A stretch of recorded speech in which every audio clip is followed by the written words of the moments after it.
O destino do Grêmio no Brasileirão 2025 ainda não está traçado. Mas o caminho que o Grêmio vai trilhar para chegar a esse destino finalmente está definido.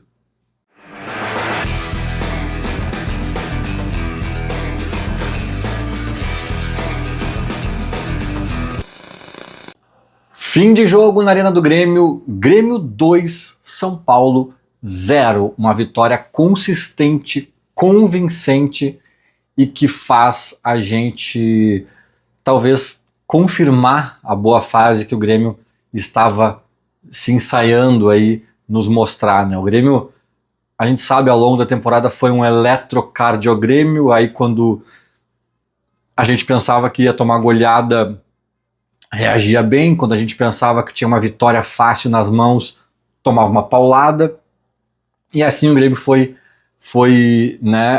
claudicante e instável, né, durante a temporada, até esses últimos jogos, né? Desde um pouquinho antes do Grenal, se eu não estou enganado, o Grêmio vem jogando melhor.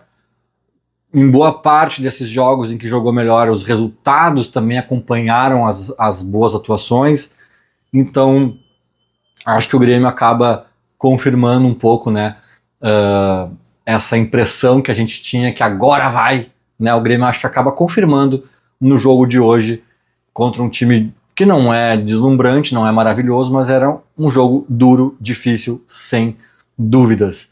E no começo do vídeo eu falei, né, de que a gente não sabe ainda, o destino do Grêmio não está traçado ainda, mas a gente sabe o caminho por onde a gente vai trilhar, né, o caminho que a gente vai trilhar, por onde a gente vai passar, que é um caminho de buscar alguma coisa. É um caminho de tranquilidade, é um caminho diferente do ano passado e talvez até dos últimos anos, se a gente quiser tirar o Suárez da equação, tirar 2023 da equação, é um ano diferente dos últimos que a gente vinha tendo.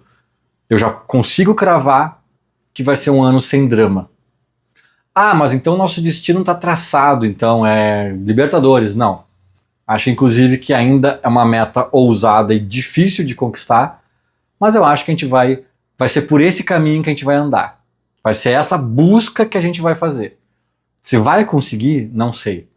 Mas assim, pelas atuações do Grêmio, pela própria pontuação do Grêmio e até mesmo pelo desempenho e pontuações dos times lá de baixo, cara, a briga inglória, aquela briga inglória, finalmente tá fora do nosso radar. E quem me conhece e me acompanha há mais tempo sabe que eu sou um cara muito cético, muito até mesmo cagão. Eu sou aquele cara que tava lá em Lanús, na final da Libertadores, na Argentina, e quando o Ramiro foi expulso eu me desesperei. Sei lá, no agregado tava 12-0 pro Grêmio e eu me desesperei. Não, mas agora se o Lanús faz mais um gol, ele fica muito perto de fazer mais um, que daí pode ser que faça mais outro, e mais 11, e aí lascou, né? Eu sou um pouco assim. E eu vos digo, cara, acabou o drama. Agora, finalmente, a gente pode ter um ano mais tranquilo. Eu sei que isso é pouco, isso é pequeno, né? A gente, em anos que a gente vinha de brigas no topo, se a gente se deparasse com um ano apenas tranquilo em termos de Z4, a gente estaria reclamando, dizendo que é um ano melancólico, uma tristeza, incondizente com o tamanho do Grêmio. Sim, sim, sim.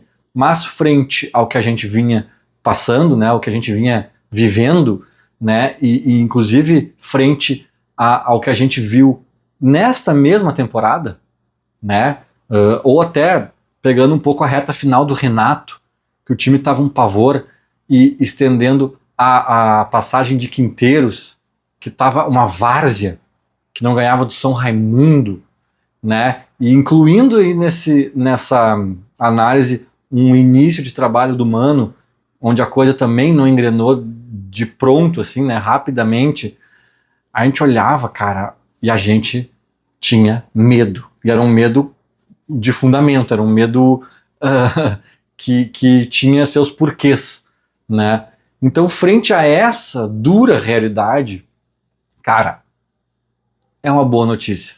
O Grêmio mudou de patamar, sei que é só um passo, né, dentro de um cenário que era horrível, esse passo não torna nada ótimo, mas é um passo.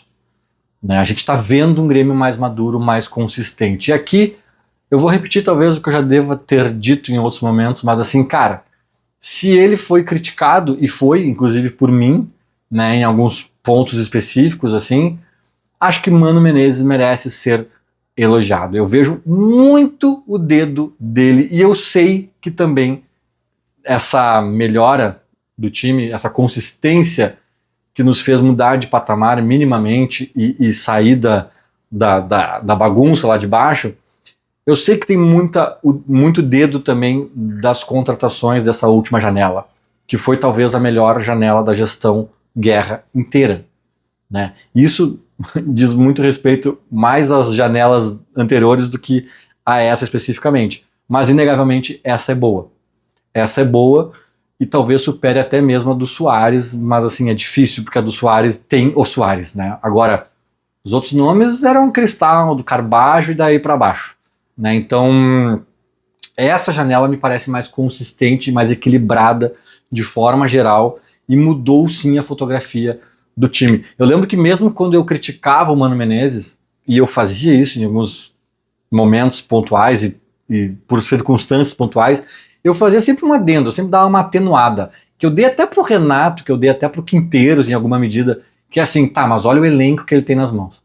Tá, mas olha só o fulano de tal que não consegue caminhar e respirar ao mesmo tempo. Ele não se coordena para caminhar e respirar ao mesmo tempo. Então também o que o Mano vai fazer, né, em relação a isso? Então tinha um pouco disso, tá? Tinha um pouco disso e obviamente esses reforços mudaram a fotografia e eu acho que mudaram não só a fotografia da qualidade técnica, mas mudaram talvez o ambiente. Talvez a gente tenha agregado lideranças que mudaram assim a confiança do grupo, o engajamento, não sei, o Marcos Rocha, até acho que eu vou falar disso em outro vídeo, em outro momento, mas o Marcos Rocha, ele deu uma entrevista por Duda Garbi, onde ele mostra que a atuação dele vai muito além dos 90 minutos, né? O cara tá preocupado com questões do clube e tal, engajado e profissionais maduros, e o Arthur com a bagagem dele de Europa, um cara ainda jovem, com lenha para queimar, né? O William é um ídolo mundial, assim, né? Então, cara, muita coisa mudou. Marcos Rocha, eu acabei de falar, o próprio Noriega, um cara um jovem que agregou bastante, o Cuejar acabou vingando, né, só agora, né, não é dessa última safra aí de contratações, mas, cara, é óbvio que tudo isso agrega. Mas o time tá inegavelmente mais organizado. O time tá, assim, eu acho que finalmente, e aqui as críticas ao Mano muitas vezes acho que eram merecidas, tá? Porque eu acho que demorou um pouco mesmo. É claro que ele herdar uma bagunça que era o Grêmio, ali de Renato / Quinteiros, vamos falar do Quinteiros, né? É óbvio que herdar a bagunça do Quinteiros, com um bando de jogador fraco, e talvez até cognitivamente alguns deles abaixo da média, é óbvio que dificultou o trabalho do Mano. Né? Isso explica em boa medida porque talvez ele tenha demorado tanto para conseguir fazer a coisa andar, e porque esses reforços ajudaram a acelerar esse movimento. Mas ele também é o técnico e ele tinha que ter resolvido, acho que de uma forma um pouquinho mais rápida. Então, eu não acho que as críticas eram infundadas ou descabidas, assim. Só que, cara, demorando ou não, por um motivo X ou pelo motivo Y, agora a coisa tá engrenando. E eu insisto num ponto que é o seguinte: tem os reforços, tem hoje um dos reforços, né, o Carlos Vinícius fez 2 gols, um de pênalti, é verdade, mas fez o outro de centroavantão e tal. Mas, cara, assim, não foram 8 reforços titulares. Eu sei que o Arthur é um monstro que muda muito o jogo do Grêmio. Eu acho que o Arthur responde em boa medida também por essa mudança de chave, sinceramente, tá? Mas, cara, é o Arthur. O Carlos Vinícius não vinha nem jogando. O Noriega faz um belo papel na zaga, de volante ele também bem, acho que foi uma contratação muito feliz também, o Noriega. Mas não, o Noriega não muda a fotografia também, assim, tira ele, bota o Kahneman ali, bota o Wagner Leonardo, vai cair um pouquinho para cá, vai subir um pouquinho para lá. Mas não é também, né? Cara, é o Arthur. O Marcos Rocha, eu acho que agrega muito também, mas também nem vinha jogando nos últimos jogos. Teve alguns jogos que eu falei que o Grêmio foi competitivo, que o Grêmio foi organizado, que o Grêmio foi bem, assim, e tal, e em campo não tinha ninguém dos novos reforços. O William machucado, o Balbuena machucado, então assim, aí tu vai olhar, tinha o Noriega só em campo. Não é o Noriega que revolucionou o Grêmio, assim, entende? Então assim, acho que esses caras agregaram em muitos fatores, ajudaram a dar uma confiança, tem a liderança, tem o campo, né, dos que ainda conseguem participar aí, que estão disponíveis, mas tem também um trabalho de Mano Menezes, que foi um pouco demorado, demorou para pegar no tranco, acho que ele encontrou muito mais dificuldade do que ele imaginava, mas cara, inegavelmente tá funcionando, um time tá mais coeso, tá mais organizado, tá mais bem, melhor assim, como é que eu posso dizer, tá disposto de uma forma mais, cara, não tá sangrando os olhos ver o Grêmio jogar, porque antes sangrava até ganhando, aquelas vitórias que tu dizia assim, meu Deus, o Grêmio ganhou, mas não, cara, hoje é o jogo que se o Grêmio tivesse tomado um gol, um empate, não sei o que, a gente ia estar lamentando pelos gols perdidos lá na frente, a gente ia estar lamentando porque provavelmente foi numa bobeada de alguém individual, provavelmente não sei o que, né? Mas o jogo em si seria o mesmo e não seria decepcionante. Acho que não foi, cara, né? E nessa organização geral da coisa, nessa mudança de fotografia do time, por méritos do Mano, pela chegada dos reforços e por tudo que a gente está falando aqui, fizeram com que as individualidades melhorassem bastante. Cara, o Pavon hoje jogou muita bola. Vamos falar a verdade. Se o Pavon tivesse sido contratado ontem e jogado essa bola hoje, a gente estaria dizendo, pá, o Pavon, hein? Bah, jogador de Copa do Mundo pela Argentina. Bah, o Pavon, hein? O Edenilson.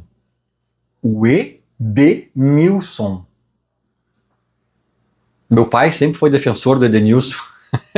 Eu já tive algumas... Tá, pai, calma também. Olha, o Edenilson, né? Olha a idade que ele já tem. Não... eu ainda acho que o Edenilson não pode ser protagonista, tá? Do Grêmio, e acho que não é. E tá tudo bem. Mas tá jogando muita bola nos últimos 5, 6 jogos, no mínimo. Muita bola mesmo. Mais do que eu esperava, sendo um cara de boa vontade com ele. Eu esperava uma boa opção para elenco. Repito, não para ser protagonista. Mas ele tá quase sendo protagonista em alguns momentos. Tá quase sendo... E eu acho que a galera pega muito pesado com o Edenilson, tá? Não sei se tem a coisa de ter sido do Inter, não sei se... Eu acho que o Edenilson ficou muito marcado no Inter pela fase perdedora deles, assim como o Tcheco ficou marcado aqui. Mas, cara, o Tcheco jogava muita bola, o Edenilson também. O Edenilson chegou a pegar a seleção brasileira na fase ruim do Inter. Né? É que eles ficaram marcados por gerações perdedoras. Mas, cara, ruim com o Edenilson, né, no Inter, pior sem ele. Naquela fase do Grêmio, sem títulos, ruim com o Tcheco, pior sem ele. Né? E o Edenilson, ele é perdedor, ele não sabe ser feliz, ele não nasceu para ser feliz. Cara, o cara foi campeão do mundo com o Corinthians. Campeão da Libertadores e do mundo com o Corinthians. Então tem umas pechas que nem fazem sentido. Como é que um cara que é campeão do mundo vai ser perdedor? Sabe? Não faz muito sentido assim, mas ele que tava mal também tá bem, né? O Dodi jogou uma barbaridade hoje, né? Bom, o Arthur a gente vai ficar chovendo no molhado aqui. Enfim, cara, muitas individualidades, até o Lucas Esteves, que a gente chegou em dado momento a dizer assim, meu Deus, devolve. Cara, parece ser uma reserva bem cumpridor, assim, né? Longe de ser um lateral dos sonhos, mas beleza, bota pra jogar quando precisar e não vai ser um drama, né? Então eu acho que a coisa é o ciclo virtuoso, né? Uma coisa puxa a outra. Os reforços chegaram, agregou qualidade, agregou confiança, o Mano ajustou melhor o time ajustado consegue mais resultados, os resultados reforçam a confiança, e eu acho que isso nos tira de vez da briga lá embaixo. Antes de acabar o vídeo só, não dá para deixar de comentar, né, a garfada, o pênalti, porque hoje era o jogo dos dois prejudicados da última rodada, né? O Grêmio, na minha opinião, muito mais. Foi uma expulsão inventada no primeiro tempo ainda, que mudou o jogo, e um pênalti no último segundo de jogo que não existiu. né? Inclusive Kahneman e Marlon suspensos por conta dessas barbeiragens da arbitragem, nem jogaram hoje. Então foi muito mais prejudicado o Grêmio, né? Quantitativamente falando até mesmo. Agora, sim, o prejuízo do São Paulo no clássico contra o Palmeiras existiu, estava 2-0 pro São Paulo, teve um pênalti gritante a favor do tricolor paulista que não foi marcado. E aí, daí já não é mais culpa da arbitragem, mas daí também situações do jogo e tal, méritos do Palmeiras, deméritos do São Paulo, sei lá, aí o Palmeiras virou. E aí o erro acabou sendo grande, porque hoje estava exatamente 2-0 para o Grêmio também, quando um pênalti clamoroso não foi marcado para nós, para fazer o 3-0 e definir o jogo. A diferença é que o São Paulo não virou, sequer empatou. Mas se o São Paulo chega a empatar, esse pênalti ia ser um escândalo, mais um. Né? E as pessoas ficavam pensando assim, mas e agora, né? A arbitragem, geralmente, quando um time é muito prejudicado e vira foco nacional, todo mundo fala daquilo, no próximo jogo talvez o juiz esteja um pouco inclinado a não prejudicar aquele cara, né? Aquele time ali, na dúvida dá para eles, assim, mas e aí? É Grêmio e São Paulo, os dois prejudicados da última rodada. O Grêmio das últimas rodadas, né? Mas é que o São Paulo também ganhou esse holofote, porque era clássico e papapá, e centro do país, aquela coisa toda. Bom, tá aí a resposta. Tá aí a resposta, né? Teve um pênalti claro pro Grêmio. Aliás, foram 2 pênaltis claríssimos pro Grêmio, que foi um absurdo o árbitro não ter visto nenhum deles em campo. Esse árbitro tem que ser punido também, tá? Embora o absurdo geralmente esteja no VAR, esse árbitro tem que ser punido também. 2 pênaltis clamorosos que ele não viu em campo, sendo que o primeiro ele disse que não numa convicção assim estranha, espantosa. Aí o VAR fez o óbvio, né? Chamou, falou, meu amigo, vem aqui ver. Opa, pênalti no Edenilson. Aí depois tem outro, eu acho que ele ficou constrangido, ele ficou acuado de marcar mais. Vou ter que marcar mais um, cara, mas daí eu tô lascado. Mas por que tu tá lascado, cara? O que tá rolando aí? O que tá pegando? Vamos entender, né? Ou, na verdade, o VAR também pode responder essa pergunta. E neste caso, talvez até principalmente o VAR. Porque daí o VAR não chama. O VAR não chama, cara. E o Grêmio tem que estar atento a isso, porque senão fica choro de perdedor. Óbvio que a gente tá feliz hoje, tem coisa para comemorar. Acabei de dizer que o Grêmio, eu acho que finalmente mudou o paradigma desse Brasileirão, sai do sofrimento, vai tentar olhar para coisas maiores. Finalmente, tava na hora, todo mundo vai respirar um pouco mais aliviado. Mas, cara, o pau tá torando pro lado do Grêmio em termos de arbitragem há uns 10 jogos. Uma meia dúzia de jogos, pelo menos.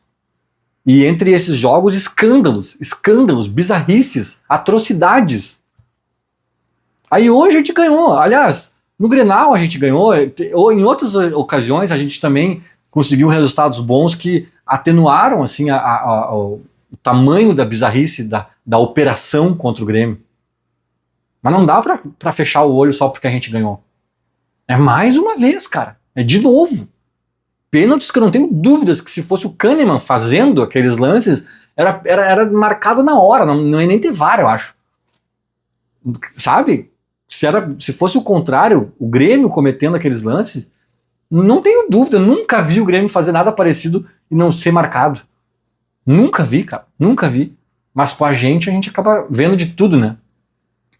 Então, assim, não posso deixar de frisar isso aqui, porque não pode sair do radar do Grêmio e dos gremistas. Mas, enfim, né? Uma bela jornada.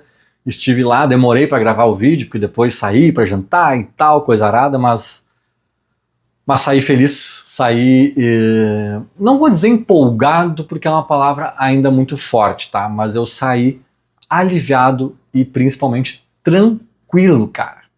Tranquilo. Se a gente quiser olhar de uma forma geral para os últimos anos do Grêmio, tirando o 2003 de Luiz Soares, e eu incluo aqui Romildo e tal, últimos anos mesmo, assim, cara, eu estar tranquilo agora, infelizmente, acaba sendo uma bela notícia.